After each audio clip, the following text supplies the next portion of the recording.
Welcome to the JJ Virgin Lifestyle Show with celebrity nutrition expert, fitness Hall of Famer, and 4-time New York Times bestselling author, JJ Virgin. JJ is a warrior mom whose knowledge and expertise have helped change hundreds of thousands of lives with over 3.5 million podcast downloads and appearances on Dr. Phil, Dr. Oz, The Today Show, Rachel Ray, Larry King Live. Whoa. This show is about you, not about me.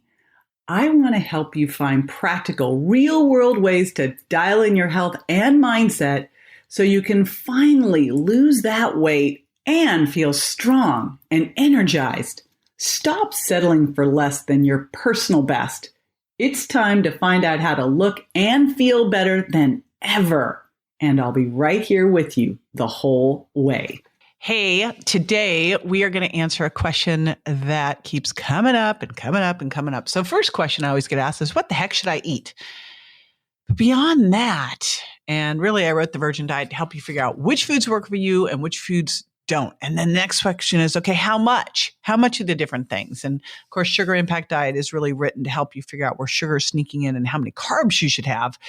But the big question is that I get asked a lot is on protein. So I decided to go straight to my pal, the amazing Dr. Gabrielle Lyon, who I had the good fortune to meet a couple years ago because my other pal, the amazing Emily Fletcher of Ziva Meditations, like, you got to meet my girlfriend, Gabrielle. I'm like, all right. So we went out to dinner in San Diego. I fell in love with her because she is just everything. And we've been pals ever since. So let me tell you a little bit about Dr. Gabrielle Lyon. She's like, first off, I'm going to read kind of the basics, then tell you the amazing. So the basics which are amazing in themselves is she's fellowship trained and board certified from WashU in St. Louis. By the way, WashU in St. Louis has the Virgin Labs. My brother-in-law, Herbert Whiting III, has his retrovirus lab in WashU. Just a little aside. Her fellowship training was both clinical and research-based in obesity medicine, nutritional sciences, and geriatrics. She has an amazing private practice in New York City. But even more amazing than that, she is the go-to doc for the elite military, for the special ops guys, you know, the SEALs and the Green Berets, those ones. So that is pretty crazy. And the thing that she's known for is muscle-centric medicine. So I am going to be yakking with her today about building muscle, why this matters so much, how you can do it, how you hold on to it, and protein, and how much protein do you really need? Because we get asked this all the time. So she's my go-to on it. Now, before I dive into that, I want to do a shout out to Ashley Allen, and Ashley Allen, and her screen name is Ashley Allen Fit, sent a review in to iTunes, my favorite podcast, 5 stars. And she says, I am a huge fan of this podcast. It's nourishing, entertaining, and very educational. JJ is an incredible host and authentically dives deep into each topic with her guests. I recently just started my thyroid healing journey after years of dieting and overtraining, so these episodes are really helping me. JJ, I just love you, and I want to thank you for all the work that you're doing. You're truly making a difference and are such an inspiration to me. Big heart. Ashley Allen, Scottsdale, Arizona. Thank you. That is so awesome. And I am most excited about you doing your thyroid healing. And we've had some incredible guests on the show, of course, with Dr. Isabella, starting with Dr. Isabella Wentz. And by the way, shout out for Isabella with her new Hashimoto's Protocol cookbook. Amazing, fabulous, incredible book. So I just want to do a shout out there. And I want to remind you all, we always have amazing, incredible. I know amazing is my word for today. All right. I admit it. It's amazing. So we have amazing show notes, and Gabrielle is giving the coolest gift ever. You'll hear all about it. You'll be able to grab it, and everything else we yak about at jjvirgin.com/muscle. Dr. Gabrielle Lyon, welcome to the show. I'm super excited to be chatting with you. I can't wait to be here. I'm so happy.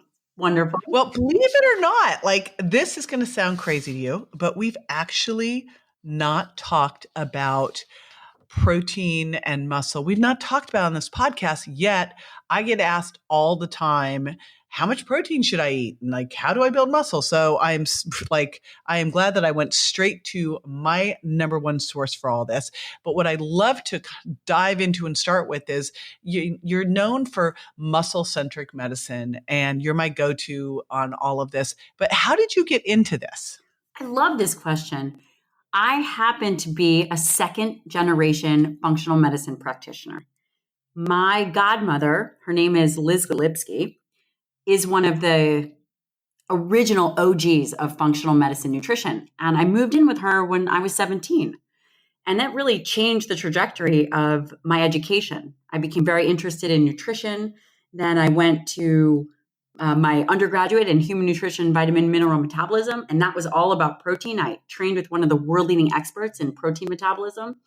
And as an athlete, it just shaped my perspective. So in a nutshell, that's how I got here. Yay. Well, I am happy you're here because again, there is so much crazy misinformation out there about this. And before we start to talk about protein needs and why we need protein, all that, let's kind of back it up and talk muscle in the first part. Muscle. Why is this so important on our body? And I'll just preface it by saying, back when I was in graduate school and everything back then was about, okay, if you want to lose weight, you have to do lots and lots and lots of cardio. And I go, this doesn't make any sense. I'm down at Gold's Gym in Venice with all these bodybuilders. They're not doing any cardio. They're really lean. They've got amazing muscle. And I see just the opposite with all these people doing cardio. So it just blows my mind that I still feel like this crazy urban legends out there that we need to do loads of cardio. Why is muscle so important? Muscle is the largest organ in the body. Everybody thinks it is solely for locomotion, for exercise, for moving, but actually it is an endocrine organ. What does that mean? It means it secretes things. When you exercise, you actually secrete anti-inflammatory chemicals that lower inflammation in the body. So that's one aspect. The next aspect is it's responsible for your metabolism. Everybody has heard about metabolism, and they hear that as you age, that your metabolism changes. Actually, it's your muscle mass that changes. So muscle is very important for your resting metabolic rate, your metabolism. Essentially, it's responsible for the calories that you burn at rest. So, when you look at it, then it's like the biggest thing that you can do to really change your basal metabolic rate. And I remember seeing a picture, one of my friends was talking about the fact that marathon runners have the same muscle mass as couch potatoes. Which is just a shocking statement, right? But it makes sense because of what's happening when you're doing all that, cardio. It's like you're not building muscle going out on a 3-hour run. Absolutely. And when you think about longevity and postmenopausal hormonal changes, the more muscle you have, the better you age. So let's look at that then, because, you see people losing muscle as they age, but they don't have to, right? No, you don't. There is this natural decline that will happen if you are doing a ton of cardio and you're not lifting weights and you're not getting your protein right. So muscle can be stimulated largely in two ways. Number one, through dietary protein, and number two, through resistance exercise. All of which are in our control. Yes, which is super awesome. Now, let's talk about protein.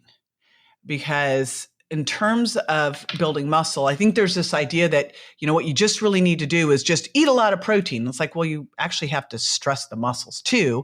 But then, of course, you need to give the muscles what they need. So dietary protein, how is that, what's the importance here for muscle health? It's really interesting. Dietary protein is really the black sheep of the macronutrient family. I know. Why the heck is that? And then, then we're going to talk about plant-based versus animal protein too. We'll get into that. But why the heck is it? It's because it's the only macronutrient that is emotional. Everybody knows that too many carbohydrates are bad for you, that excess sugar is bad for you. We used to think that fat was bad for us, but we know that a moderate amount of fat is good. And then the last kind of the black sheep is protein. And it's because it has a face. It's very emotional for people, and that skews their ability to make good decisions that are evidence-based versus feeling-based. So the other side of it too is, I mean, when I look at everything, I think, all right, actually protein's the easiest thing when you really look at it because, and I'd love to hear how you dose protein, but to me, that's the most stable thing that we have. And carbohydrates will vary, right? Based on what's going on, but like you need to get that consistent protein in.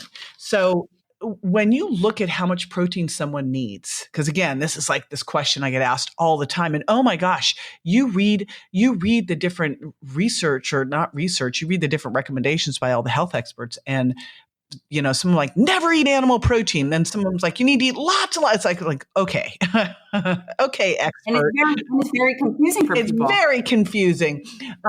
Let's talk about first, before we get into like how much protein, let's talk about the difference in bioavailability. Like what's the difference between plant protein and animal protein, and then good animal protein and bad animal protein? I am so glad you asked that. Can you tell that's a hot button for me? I am so sick of people, to me, when I look at the whole vegan versus paleo, it's like you have a vegan pulling out and comparing, saying it's, meat is bad, but they're looking at factory cow meat. I'm like, well, yeah, if you shove cows in close confine and shoot them up with a bunch of stuff and feed them GMO food, it's bad.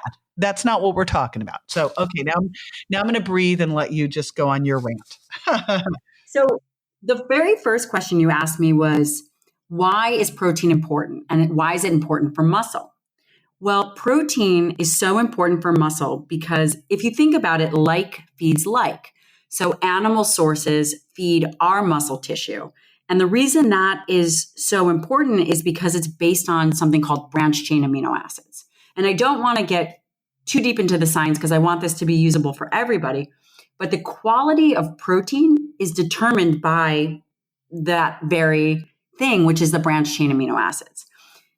Those branched chains are different in plant versus animal. For example, one chicken breast that has around 30 grams of protein, let's say that's around 4 ounces. And to get the equivalent amount of plant protein, you would need between 4 and 6 cups of quinoa to get the quality of the protein that you need, because the branched chain amino acids are lower in plant protein. Which, by the way, is going to slam you over how many carbohydrates you should be eating. Just slam you. That's the biggest challenge I see with this stuff. I'm like, all right, how do you get in the protein you need without going excessively high in carbohydrates? Or, if you're trying to lower your carbohydrates, how do you get it without, like, your fat will be off the chart? So you have to really get the good quality sourcing that we talked about, and animal sourcing is of a very high quality. And that could be in the form of lean meats, turkey, chicken, eggs, even whey protein that has a great amount and a balanced amount of branched chain amino acids, which are necessary to feed the muscle, and especially important as you age. So when you think about dosing, the minimum amount that an individual should have who is, say, over the age of 35 would be 30 grams of protein per meal. And that's between 4 to 5 ounces per meal. Now, something we need to clarify there, because it's very different to eat lean chicken breasts versus a fatty piece of wild salmon. Yes, absolutely. Because you're going to have the fat in there as well. Right. And fish has around 5 grams of protein per 1 ounce. So you need more. And now if it's salmon, you've now double or tripled your fat intake. So I tend to choose leaner cuts of protein for that exact reason. Okay. And so how about, like, what is going to make your protein needs vary? Like, obviously I'm looking at you and you're a little bitty thing. I am not. I've got like 8 inches on you, and women versus men, athlete versus non-athlete, or someone healing from, say, surgery, or what changes our protein needs? How do we know how much for our individual needs we need? A great rule of thumb is 1 gram per pound of ideal body weight, assuming that you're not extremely heavy. So if your body fat percent is 18% or lower, 20% or lower, and maybe you are struggling with a little bit of weight issues or you're lean, then your recommendation, a great recommendation, is 1 gram of protein per pound of ideal body weight. So for example, me, I'm tiny, like you said, 120 pounds. My ideal body weight is around 120 pounds, and my grams of protein is equivalent to that. And that is a great rule of thumb for anybody. The more calorie restricted you get, so if someone is on, say, a diet where they're going lower calories, the more protein you need because you need to protect that muscle tissue. And what about if someone is, say, recovering from, surgery or an accident, something like that? Does that shift things? That absolutely does. So that would increase the protein need. And you could have an extra 40 to 50 grams of high quality protein. So we're not talking about plant-based protein, an extra 40 to 50 grams on top of what your ideal body weight would be if you're going through a surgery or an illness. That should really be your focus macronutrient. What about as you age? So we are losing it as we age. I'm not. No, you are definitely not. I am not losing it. Everybody's here. I'm just like every year I go, it's like, okay, well now 55 is the new 30. But are people losing it as they age because of inactivity, because of hormone shifts? What is going on that's making them lose muscle as they age? Well, as individuals age, there is a decrease in your sex hormones, and that definitely affects muscle tissue. There's also something interesting that happens called anabolic resistance. And what that means is that as you age, your body and your muscles become less efficient at utilizing the protein that you ingest. Changing first of all, the amount of protein you eat at one meal is essential. As an individual ages, having any less than 30 grams of protein per meal, and the ideal is going to be between 30 and 50. And this is really interesting because it's independent of if you're male or female or your size. The overall amount of protein is dependent on your size, but the amount at one time is independent. So what that means is that as you age, no matter what, you're male or female, your protein need would be between 30 and 50 grams per meal to overcome that anabolic resistance that happens as we mature. And you're saying per meal. So I want to bring that up because is there an upper limit as to how much you can assimilate at any one time? Is this something that you want to make sure that you're getting it distributed throughout the day? What's important here? In terms of you absorb all the protein that you ingest. Yeah, because that was a big, it's like, I know we're going to talk about some myth busting. Yeah. But I look at old myth busting that there used to be. One of the big myth busting things or myths in vegetarian and veganism was you had to eat these exactly this, combine everything at each meal.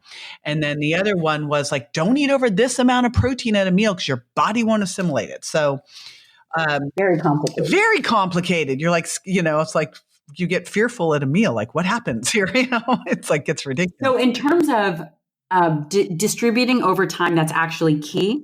If you're eating 2 meals a day, then your amount of protein per meal needs to obviously be higher. I typically have individuals either eat 2 to 3 meals, depending on the person. And it should really be scheduled 4 hours apart. 4 to 5 hours is ideal. It allows for that muscle to reset, and then you get an optimal stimulation so that you can continue to build muscle as you age. Yeah, I remember I actually I used to work with pro boxers, believe it or not. I have had a bizarre background in health, and I used to work with a lot of sports guys. I worked with the U.S. Olympic swimming team. I worked with pro boxers, and then I helped Superman get his muscle. And when I did that, I was having them eat every 4 hours and making sure that they got enough muscle in. But I think now, and I love that you brought that up because this idea that, I think we're both anti-snacking, this breakfast, lunch, snack. Absolutely. Ridiculous. Absolutely. But I love that you brought in 2 to 3 meals because you don't need to eat 3 meals necessarily. So that's the other piece of it, right? That's absolutely right. it's challenging to get enough protein in, especially as you age. But if when I think about protein, I think really protein over carbohydrates and protein over fat. Protein has so many excellent qualities, and it's not just about building muscle.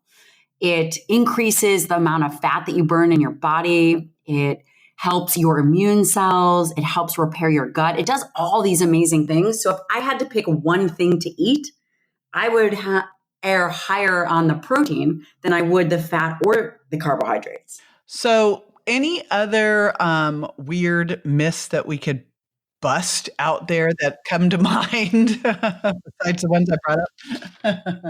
How about this one? Protein is bad for the bone.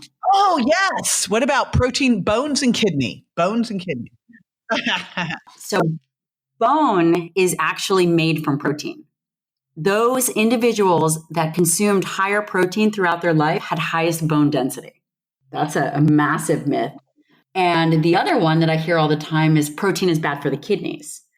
In fact, we know that if you have good functioning kidneys, protein actually helps increase their efficiency. Where did all this come from?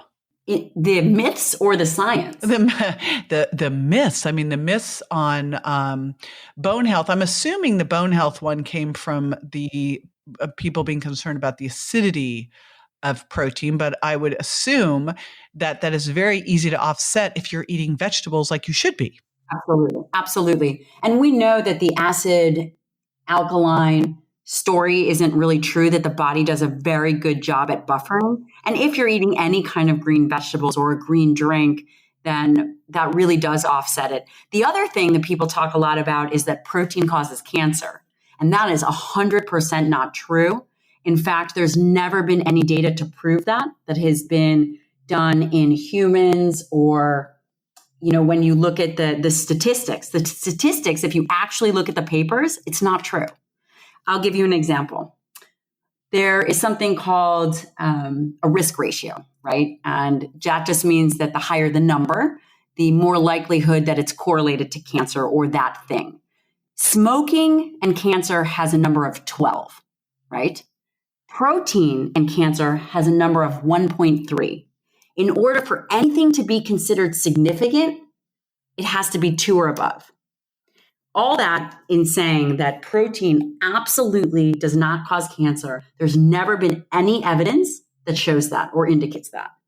So let's flip back over to muscle, because obviously diet's key here, but someone wanted to make sure as they age that they are not losing muscle, that they're holding on to or building muscle, or as they're trying to lose body fat. What are some tips you can give them around that? Do resistance training. I think that you can do it 3 to 4 days a week is a great place to start. There is science that shows it doesn't actually have to be heavy as long as you're putting an effort and going to failure. As you age, that's really important. This is research out of Canada, McMaster University, which is phenomenal. They have recently published a study that shows that as long as you are putting an effort to failure, then you still get the benefits of protecting your muscles, protecting against sarcopenia. So 3 to 4 days a week of either heavier lifting, or lighter load, more repetitions. And, I get asked all the time, so I'm glad you said it that way. People are like, how much weight should I lift? I go, whatever you can in good form, right? I mean, it's like there isn't a weight. It's the weight that you can lift. And I like to have people work in the 8 to 12 repetitions. I always say, if you can't get to 8, lighten it up. And if you get past 12, make it heavier. Yeah. Because when I was doing my graduate work, I had to build muscle as quickly as possible. Well, you have a lot of muscle. You really do. You've been training your whole life. So Yeah. Well, this was for people I was bringing in. I was bringing in students, and I had to help them put on muscle as quickly as possible. And that was definitely the range that seemed to help the most. So, and then having protein after your training session, because the blood is now in the muscle. So the nutrients can actually get to the muscle. So after you weight lift, then having a protein meal is absolutely ideal. And this is where shakes come in an excellent way so that individuals who don't want to eat after they train still get the amino acids. Yep. That is my favorite recovery, is to use a supplement, a shake supplement after your workout. It's like, because it's just so easy to do. So I love all of this. And I'm also super excited that you have an amazing gift for everybody. It's really cool. And I want you actually to describe it. You're going to give out your Lyon Protocol, the 4-week optimal protein nutrition program designed to reset your metabolism. So what are they going to get? They are going to read this and know exactly how to plan out their protein meals. They're going to have, from the beginning to the end, how their day looks. There's some recipes in there, reasons why muscle is important, how to eat it, how to eat it over the day. It's really a great program based in 30 years of science. And it's free to everybody. It is free. That's right. Oh my gosh. Thank you so much for that. So you can grab that at jjvirgin.com/muscle. I know we went through a lot of things here too. I'll put an optimal list of great clean animal protein. I hope that's one of the key takeaways here, is that what you eat. Like I always say, you are what you ate. And we've got to make sure that we're eating clean animal protein. It is non-negotiable. Like I just did a TV show today and the host was saying, oh, but the grass-fed and finished beef is so much more expensive. I go, because it's worth it. Like you can't eat the other stuff. It's garbage. Yes. Can I get an amen on that? So again, you can grab all of this at jjvirgin.com/muscle. And Gabrielle, thank you so much for all your amazing information today. I so appreciate you. Thank you. So after the break, I'll be answering a listener's question. So stay with me.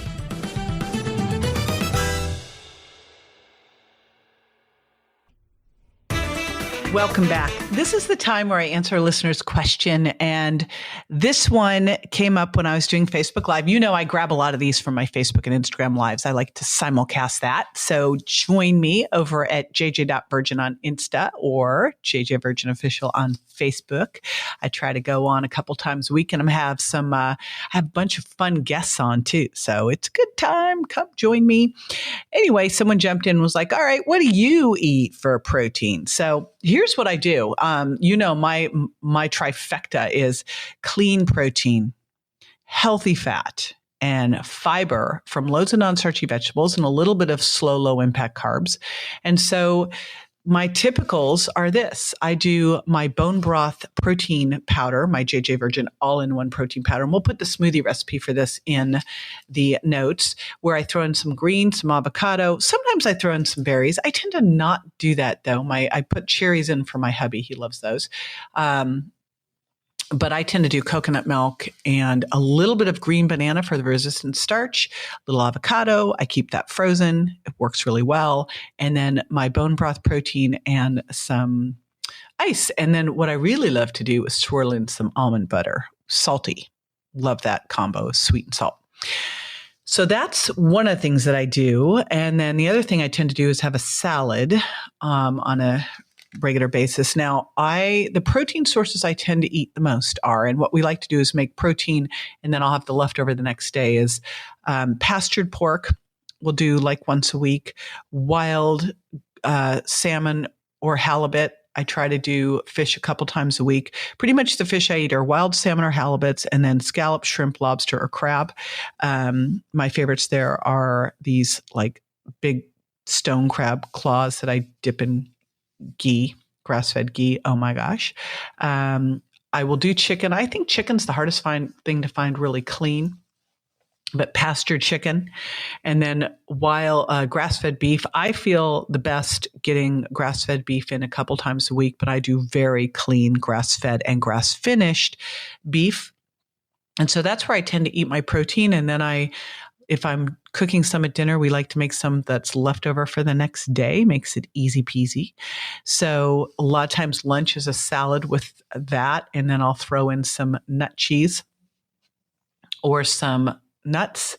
And so I get my healthy fats, my protein, loads of non-starchy vegetables, easy. And then dinner is always some kind of slow, low carb, wild rice, some squash, some potato, and then some Loads of non-starchy vegetables, cauliflower, rice, Brussels sprouts, and broccoli are kind of our go-tos. I love shaved broccoli that's stir-fried, and then some kind of protein. And that's it, man. That's how simple this really is. I just get really clean protein and I keep it in the freezer.